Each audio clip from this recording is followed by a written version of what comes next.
عبودیت 5 چیزوں کا نام ہے: خالی پیٹ رہنا، قرآن سمجھ کر پڑھنا، رات کو نماز کے لیے کھڑا ہونا، صبح کے وقت خدا کے سامنے گڑ گڑانا اور خدا کے خوف سے رونا۔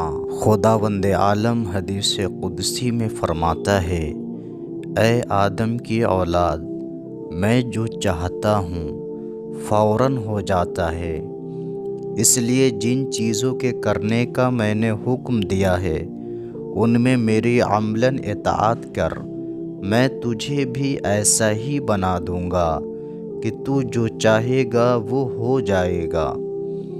سیدنا حضرت علی نے ارشاد فرمایا: جو خدا کی عبادت کی شرطوں کو پورا کرتا ہے، یعنی عملاً خدا کی مکمل اطاعت کرتا ہے، وہ جہنم سے آزادی کا حقدار بن جاتا ہے۔ حضور اکرم صلی اللہ علیہ وآلہ وسلم نے ارشاد فرمایا کہ عبادت کی ابتدا خدا کی پہچان معرفت سے ہوتی ہے۔ سیدنا حضرت علی نے ارشاد فرمایا: اس عبادت میں کوئی فائدہ نہیں جو خدا کی معرفت کے بغیر ہو۔